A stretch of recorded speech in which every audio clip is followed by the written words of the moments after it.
Alrighty, make your way through all right up the front so we can heckle and ask you questions directly. I wouldn't do that, I wouldn't dare. James might. All right, so next up is an interesting conversation and presentation around just the obligations around company directors and managers and their legal responsibilities in the cyber world. And I'm sure you're going to go through it, James. Like we're seeing what's playing out in the US, right? And you know, there's an ongoing legal battle, and I'm going to listen very closely with intent as well to kind of see how it's going to potentially play out here. And there's an interesting case study that we just talked about just earlier. Anyway, it's not my presentation. I'll pass it over to James. Can we have a warm round of applause for James Carlopio, please? He's going to talk about company directors and managers have a legal responsibility to manage security risks. Thanks, James. Good morning, all, and thank you so much. I'm always shocked every time I do this presentation, and I've done it, 10, 15 times just in the last year, how few people actually are aware of the landmark case that happened in Australia 2 years ago. By the way, my accent obviously comes from growing up in Brooklyn, New York, even though I've been in Australia since 1990, so I apologize for that. I am officially an Australian by choice. And I'm also a psychologist, so this isn't about understanding the legal aspects. Make sure you have your legal teams brief you on the legal aspects.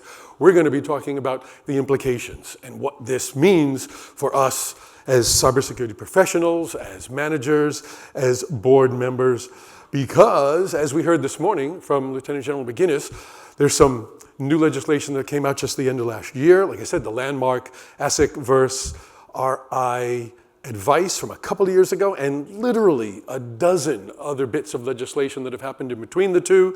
And I'm shocked at how few people actually understand it, know about it, and seem to care about the implications. And if I was a board member, which I am, I would be very upset if I found out that I didn't know about this. Previous conversation, the unconscious incompetence, we don't even know what we don't know. So 3 things. Why do we need all these rulings? Why do we need this legislation? Why do we need to put pressure on boards? I guess is one way to think about it. Then what are the new rulings? I'll very briefly go through those just so that you know what they are, so you can talk to your legal teams and make sure you get into the detail with them. And then most importantly, we'll talk about the implications. And you don't have to wait for questions till the end. I can pretty much see people out there, so raise your hand, do whatever you need to do if you want to interrupt me. If you didn't hear McGuinness talk this morning, in the ASD report, if I remember correctly, they said something about this is the biggest, most important, complex, strategic environment Australia has found itself in since World War II. Right? It's just this huge, I don't know why people aren't upset about it, and literal hysterics, and I mean that in the most positive sense of the word. We're not excited enough about this. This is a crisis. And the old saying, don't waste a good crisis. Those of us that are in the world, we have got to start making some noise about this. Just look at the figures. The 3rd largest economy on the planet last year was the cybercrime economy, only behind the economies of the US and China. 5 odd times larger than the entire economy of Australia. 3,000 times growth in the last decade. Too bad you can't buy stock, and get some retirement income. But you wouldn't want to obviously support these bastards.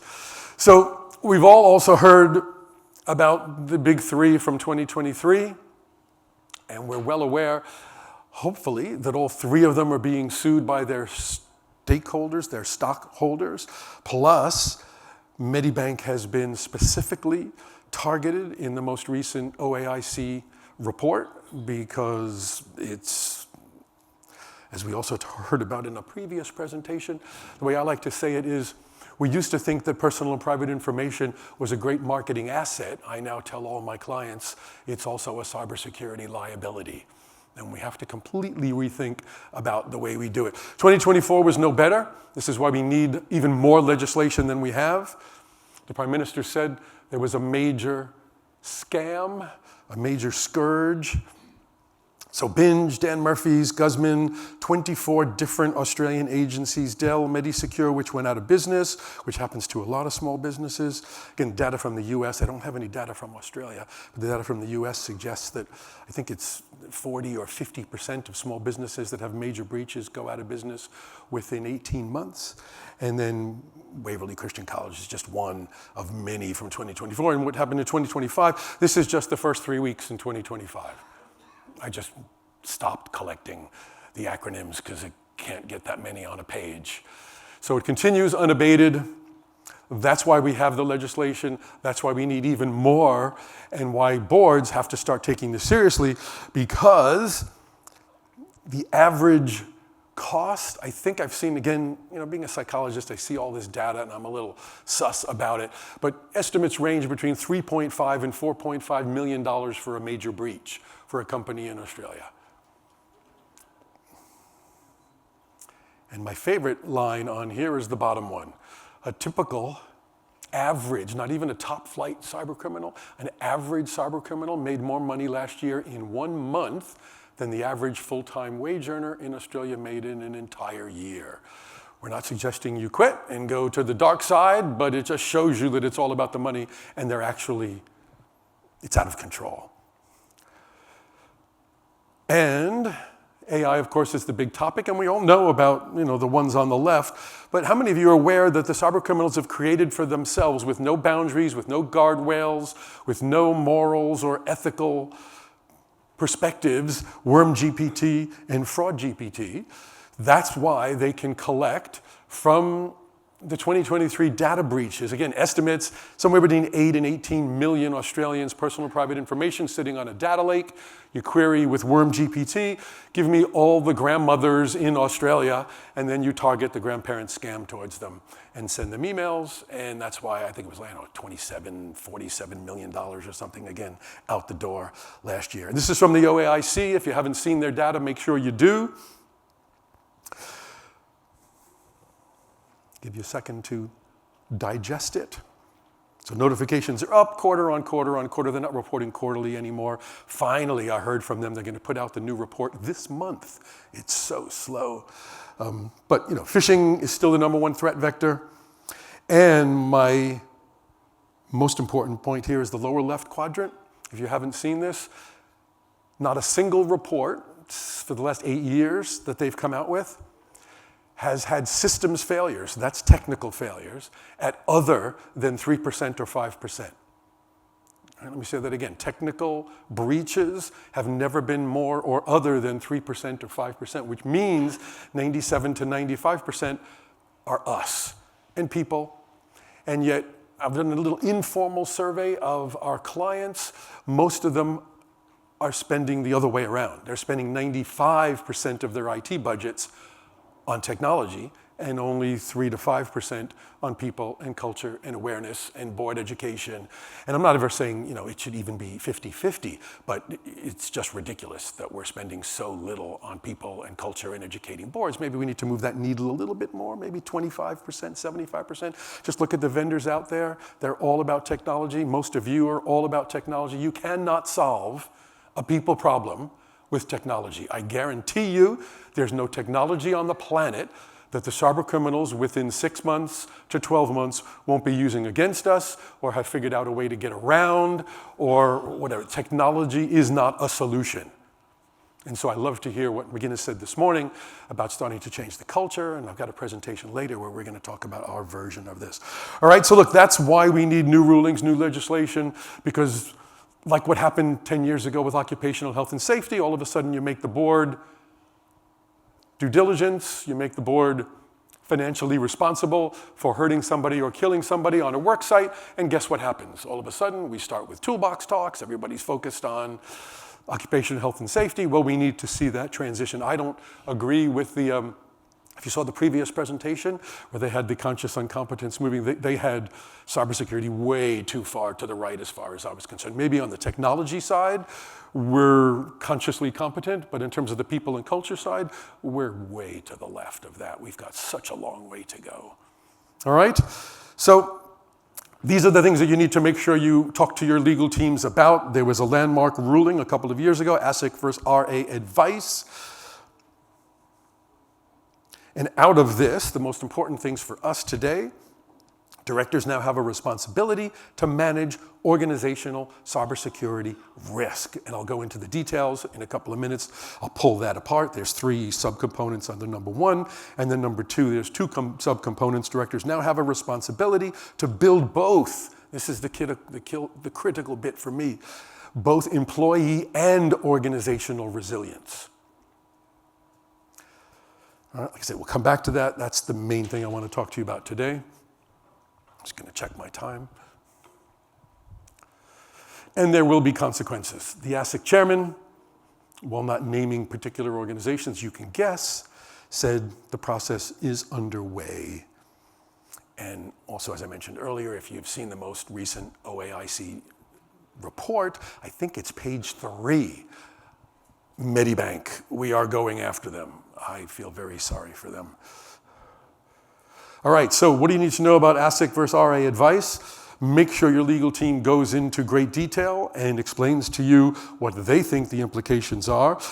The outcome was that the company was ordered to engage experts. There's a whole, when you look at the outcome, there's a whole series of things that they had to do and report, and it cost them $750,000 for legal costs and fees. The penalties have gone up from $2 million to $50 million, or 3 times the benefit obtained from the misuse of the data. And this is the list that McGinnis was talking about this morning, the major changes within the November 2024 Cybersecurity Act. Make sure you understand all of those. Make sure you understand the Intelligence Services and Other Legislation Amendment. I think they need a marketing group to get better on the names of these things. They're kind of hard to swallow. And then this is just a list. There's the Sucky legislation. There's been changes to that every year from 2018 to 2024. You better make sure you understand about the Banking Act, the Prudential Standards Act, the Corporations Act. And like I said, check out what's going on with ASIC and OAIC because they are starting to change their focus. And we're starting to see and actually try and actively promote the linkages between occupational health and safety, workplace health and safety, and cybersecurity. And I'll talk to you more about that in a couple of minutes. All right, everybody on the same page so far? So it's a lot changing out there, and it's needed.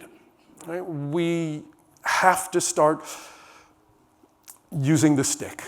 And that's the way we get people's attention sometimes, unfortunately. So look, let's spend most of our time talking about the implications. One of the implications that we predict, and like I said, we're actively trying to promote, is this convergence of OH&S and cybersecurity. It's a natural marriage in some ways, and a horribly impossible marriage in other ways. Just try and get your IT team to talk to the HR team, and then go see a psychologist, because you'll need help. Right? They're just not natural convergence types. They don't speak the same language. They have different values, different goals, different personalities. It's really hard, but it's worth the effort, and it's going to happen. So just get on board.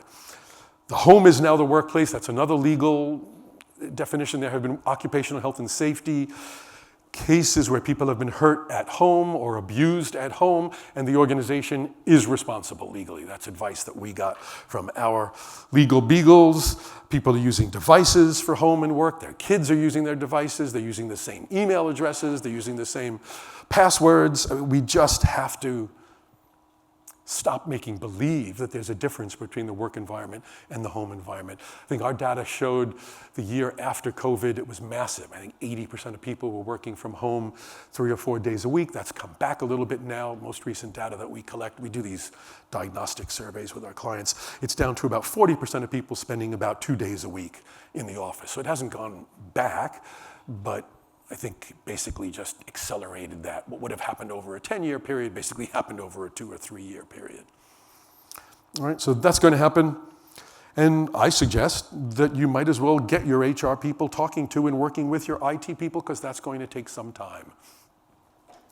We need to start coordinating education and training, getting cybersecurity education, training, and awareness off the once a year, completely useless, tick the box. You know, it's kind of like what we do with occupational health and safety. You ever do those? You need to know that the fire extinguisher E is for oil as opposed to wood. I mean, I'm sorry, I'm just never going to remember that. And it's completely useless, and yet we do it. We need to start to unify risk management across the broad range and stop separating risk management and ensure policies and procedures actually reflect the new realities. You are responsible now. This is an excerpt using the old snippet tool from the most recent OAIC report. Look at 11.1 and 11.2 requires you to take reasonable steps to protect personal information from misuse, interference, and loss. And an organization must take responsible steps to destroy or de-identify examples. My wife got caught up in the Optus breach. She hadn't been an Optus customer for 12 years. One of my son-in-laws got caught up in the Optus breach. He hadn't been an Optus customer for 8 years. I don't know about you. I think that's criminal, and obviously so does the OAIC. So you better start looking inside your own organizations and make sure that you're not doing the wrong thing. And this, again, I just wanted to show you. This is unfortunate for Medibank, but this is page, I forget, like I said, page 3 or 4, right at the start of the OAC report. You do not want this to happen to you. And if you're on the board, you most certainly don't want this to happen to you. All right, look, managers have it a little easier. I'll come back to all the implications for board. And look, if anybody, I see lots of people snapping photos, that sort of thing, just come up and see me at the end, get my card, I'll send you the presentation so you could save your wrists. I'm very happy to share it. There's no reason why you have to keep taking photos. If you want to, go right ahead, but I give this presentation away completely happily. All right, so for managers, actively you must participate. You're not legally held responsible like boards of directors are, because it's your role to implement and maintain a strategy. It's your job to foster resilience within your people and your teams, but they haven't come down on you yet like they have on occupational health and safety. Just watch this space. It's inevitable. It will happen. Whether that happens next year or next decade, I can't predict. I don't have a crystal ball, but I will guarantee you that it will happen. All right, so this is the meat of the presentation, the tofu for you vegetarians. Directors have a responsibility to manage risk and build resilience both individually and organizationally. And here's how you do it. Snap away. I'll grab my card and I'll send it to you. And we're going to unplug each one of those 5 on the right, because there's some really easy ways that you could implement robust measures. We don't even know what that means unless we look at it, right? Then how do we monitor threats? Again, simple, easy things you can do, and how do you stay up to date and compared to what framework? So pretty straightforward stuff that I will show you in a moment. And harder is how do we actually create resilience, both individually and organizationally. Pretty easy. 2.2 there, comprehensive recovery plans. If you're not already doing that, we've heard that several times this morning. The first time you're thinking about what you're going to do if there's a ransomware attack should not be when there is a ransomware attack, right? Just like the first time you think about how to evacuate is not when there's a fire. Come on, I mean, we should all be so well beyond that. All right, so let's just take that first bit, managing risks. The 3 sub-bits were implementing measures, continuously monitoring of threats, and ensuring policies and procedures are up to date and compared favorably to some frameworks. So easy to do. Number 1, we think about it as enhanced director's due diligence. You have to do both regular technical, and your IT team is already doing the tech stuff. You need to be responsible for the non-tech, the people in the culture audits, and make sure, especially related to third parties, so you need to do penetration testing and encourage your suppliers and your third-party connections to do penetration testing. Phishing simulations. If you're not doing, as a board, basic phishing simulations with everyone in your organization and encouraging all your third-party suppliers to do it, I guarantee you, you will be seen to not be doing the right thing. It is so simple to send out 1, 2, or 3 phishing emails every month, find the happy clickers, as we call them, and then the first thing you do is the automated training, all right? Because that's easy, it's cheap, it's compliance, it ticks the bucket, it's almost useless, but you have to do it anyway. After that, once they've clicked the second time, I get them. And we do what's called phishing intensive training for our clients. And we just ran several what we call phishing master classes, because there's a couple of boards we're working with right now who said if these people keep clicking, they will be fired. It's that simple. All right, these are huge financial institutions. The board cannot be shown to be doing what it needs to do if it's got people who continue to click on phishing emails. It's impossible. Now, of course, they're getting massive pushback from HR, massive pushback from unions if those are involved, but that's inevitable. Right? That's what we're talking about, this convergence of OH&S and board responsibility. It will inevitably be. You clicked once, you get the easy training. You click twice, you get more serious training. You click a third time, you're on performance management, or you're out, and then the fourth time, you're out. We cannot continue to have people happily clicking away. And unfortunately, most people don't know how to recognize phishing emails. And a lot of people in the management world are afraid that if we do phishing simulations, people are going to get angry at us. They're not going to like to be tricked. And yes, of course, that happens. But it's a minuscule percentage of people. Again, our data show that 80+% of people are perfectly happy to get between 1 and 3 phishing simulation emails per month, as long as it's done positively and you don't, fire them for doing the wrong thing the first time. You actually have to go through an intelligence, education, and performance management process. All right, and hopefully you've seen the others. Once you get those sims going, then you report click rates, you report how many people actually enter their credentials, which is pretty scary because you get quite a few people. Just wondering, there's this flickering light that I keep catching in my eye. People not only click on the emails, open them, go to the website, but then they also get compromised and put their credentials in. So that click to compromise rate is something that needs to be reported at the board. And you need to incentivize managers and individuals to get the report rate to go up and the click rate to go down and the click to compromise rate to go to 0. What's the only acceptable click rate?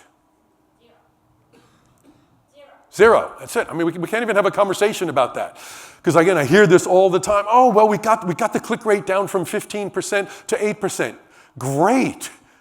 8% of your people are still clicking on fake phishing emails, and it takes 1 to send us to the bottom of the ocean. Right? There is only 1 acceptable click rate.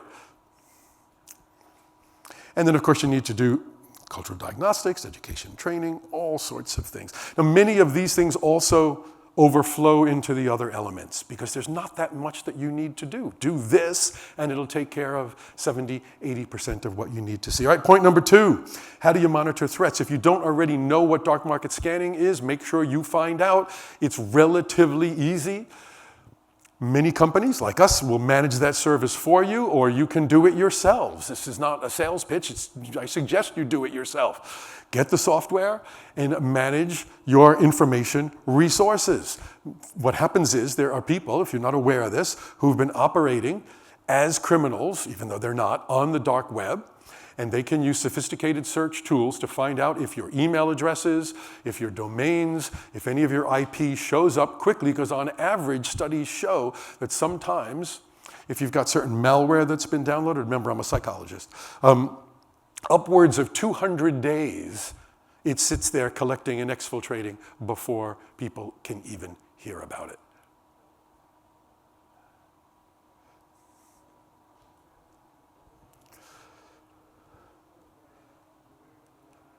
All right.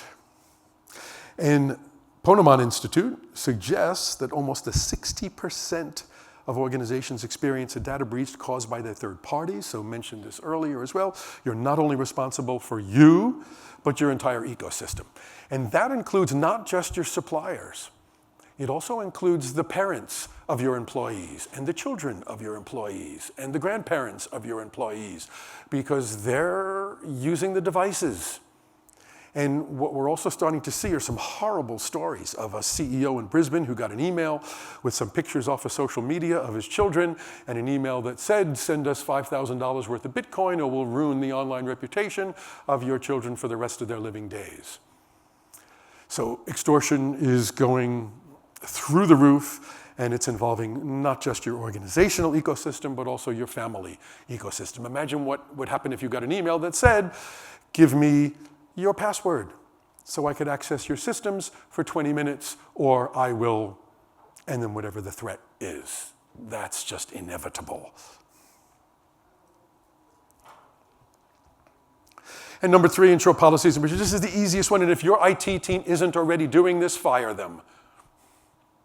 And I don't say that lightly. I say that absolutely seriously. Every IT system, every IT organization, all your CISOs, everyone in the cybersecurity world should already be looking at either the NIST framework or the Essential 8 framework and comparing what they're doing internally to that. If they're not doing that, get rid of them and find someone who's competent. This is just so basic. So as a board member, push this one big time and get a report on it. Quarterly, monthly, I don't know how frequently you all meet. Now some of the maturity levels are a bit sus, but again, it's the floor, right? It's not the ceiling. This is a place to absolutely just start. All right, so in summary for the first bit, it's no longer just an IT issue. Oh, I actually love that. It reminds me of another story. We run these desktop exercises, again, to prepare people for what happens when there is a ransomware attack or whatever.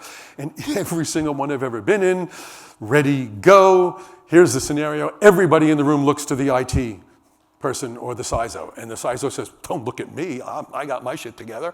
I know what I need to do. What are you going to do? All right? And it's just everybody thinks it's an IT problem. Got nothing to do with IT in the first case. It's all got to do with what's our response, what's our communication plan.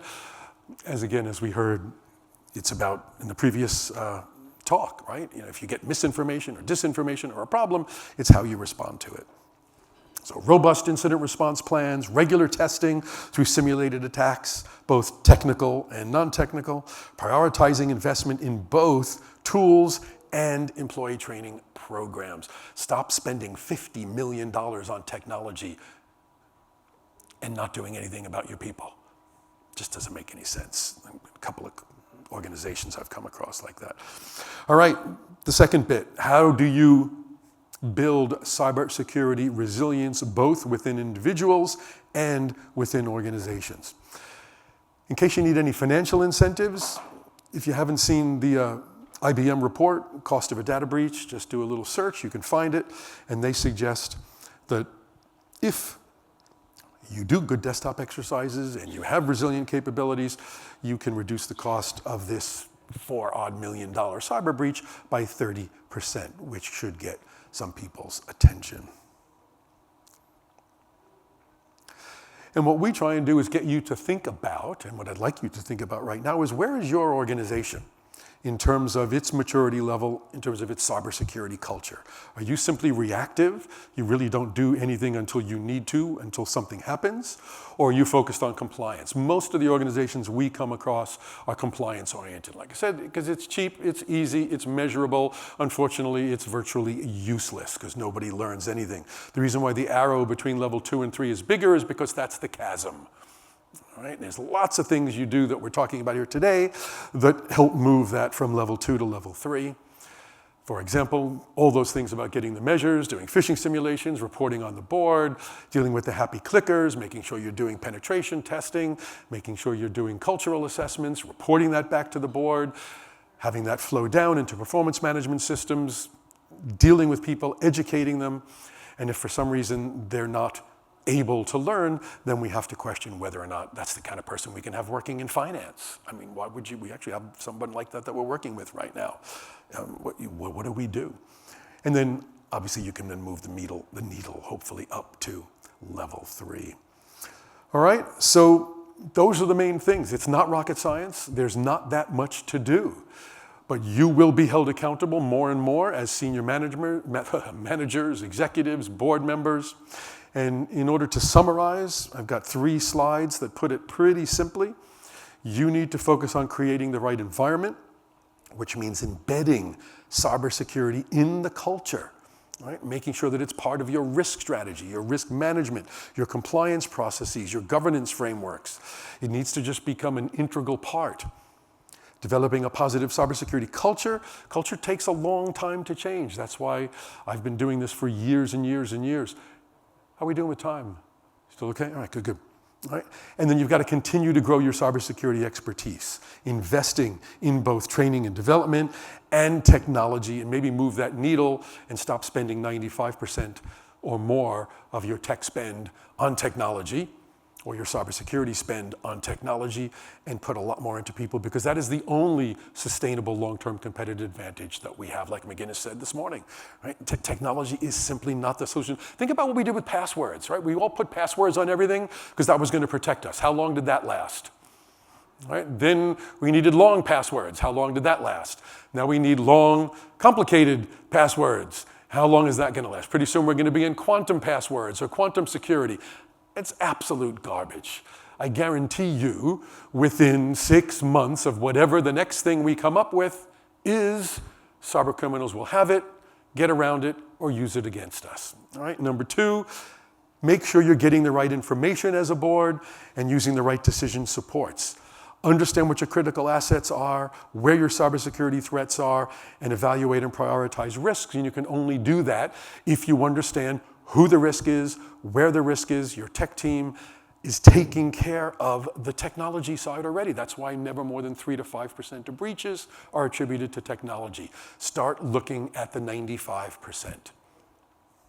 And lastly, implement measures, collaborate with everybody in the supply chain, including the families and the children and the community. I love that. What was that McGinnis talked about this morning, the community thing? What did she call it? Anybody remember? What was that? Yeah, there was some name, something and something. Anyway, I'm trying to remember these things. My brain's not quite what it was. Right? And then plan for cyber incidents. Don't have the first time you're thinking about what you do in response to a cyber incident be when there is a cyber incident. All right, and I think she said this as well. We've been saying this for 8 years, Brian and I, at Cultural Cybersecurity. It's everyone's responsibility, and literally everyone. Now, of course, a pizza shop doesn't need the same cybersecurity that the Commonwealth Bank does, or ANZ Bank, or any large superannuation institution. But they still need to be aware of it. All right, so if you have any questions, comments, of course, let me know. Like I said, come and grab my card if you want a copy of the presentation. Very happy.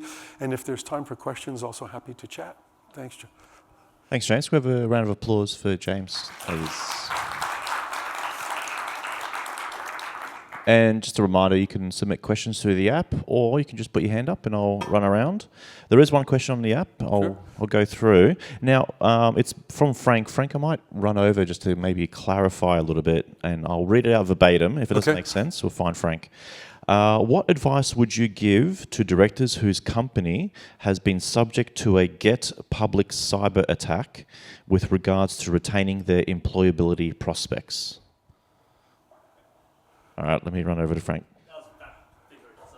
All right, yeah, explain that to me, please. Yep, sorry about that. No problem. So the question is, you're a director of a company and your company's been popped, be it your fault or not, you're accountable, full stop, right?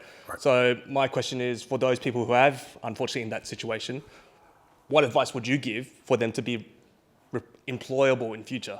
Because they've got their reputational branding obviously damaged. Look, I can only put my psych hat on from when I was a practicing psychologist ages ago, and I don't see a lot of people doing this. And if you look back at the big breaches and the way the senior executives have handled them, I'm not going to name any names, but some people I watched handled the big 3 breach, did it a lot worse than others, and a couple of people did it okay, but nobody did it really, really well.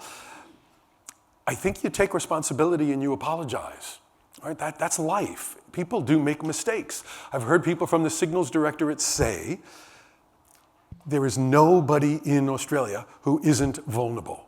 Right? And it's simply not a matter of if, it's a matter of when.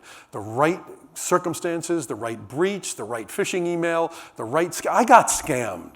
I went to buy a stereo when I was doing my PhD program, and I walked into the equivalent of a Harvey Norman. This was in Virginia Beach in Virginia, so there wasn't Harvey Norman, but you know, that kind of place. Beautifully dressed young man comes out of the back with the name tag, the whole thing. Hi, James, how are you? Spent 15 minutes showing me all the stereos. I picked one. He went into the employee area in the back, came back 2 minutes later, said, oh, you are so lucky. There's one left, but the box is crushed. So I got my manager to agree, if you give me cash, I'll give you this $500 stereo for $450. So I can't tell you how fast I whipped that money out of my pocket, gave it to him, he went in the back, and I never saw him again. You know, I mean, so anybody can get scammed online, offline, and so no one's misbehaving. So you just learn from it, you apologize, you admit, and that's the best thing I could ever think that you could do to help both your organization's responsibility and reputation and your own. And that's it. Don't pass it, you know? In your opinion and your experience, are those individuals branded for life in terms of they've been popped and now that's going to be carried with them for the rest of their career? I don't know. I hope not. Like I said, everybody can make a mistake. And I think we as a culture need to recognize that people are able to show contrition. And if that's legitimate, then they learn from that and they become even better in the future. That's my opinion. And I hope that we as a culture, as a planet, can actually behave that way. Hope that answers your question. Good. Thank you. And we've seen that come out in the public space as well with Joe Sullivan post. Yes, I Uber heard him breach. last time. Right. Right, and I think he's presented a few times here in Australia, and I had the fortunate kind of opportunity to have a chat to him, and he's doing the tour around the world, Right. He's speaking perfect. because he Perfect can't land example. another CISO job sort of thing to pay for his legal bills. Good. So there is Yeah, he's reputation. turned it into a career, right? It's fantastic. Right, so we've got time for a couple more questions. So how can a board balance low risk tolerance for non-compliance with compliance tests / measuring measurements like phishing simulation performance with the potential liability arising from unfair dismissal claims? Gotcha. Perfect. Great question. That's why you need to talk to your legal team and not just a psychologist, because it is a risk management exercise. In fact, anytime you open an email is a risk management exercise. Everything we do here is a risk management exercise. So that's your job. That's why you get paid as a board member. Right? You have to sit down there and collectively say, what's our appetite? How much are we willing to invest? How much are we willing to wear? And where's the needle? Like I said, if you're a pizza shop, you're going to have a very different risk appetite and a very different investment appetite than if you're a superannuation fund. And I think there's no easy answer to that. Unfortunately, I'm going to pass on that question and just say that is the question, right? And that's what you're paid to do, and that's what you as a board need to decide. Where is your risk appetite? And think about it as a risk management exercise, because there is not an unlimited amount of money. There's not an unlimited amount of time. And come and see me, and I'll talk to you about it and give you my opinion. Yeah, it's definitely Once you know the details, you can make a more informed decision. It's definitely a conversation to have with HR and your legal team, because it might be covered under your acceptable use or your contracts or something like that as well. And if not, it better be. All right, one more. I'm not specific on the context of when this was asked. So does this apply to federal, state and local government board of management, audit risk committees? And I think cyber awareness and representation needs to be strengthened at these levels. I think they've left themselves out. I don't think it applies there. That's my psychology reading of it, is there's a loophole for them. It's only for the rest of us. Lovely. Thank you. Anyway, could I have a warm round of applause for James? Good. Thank you.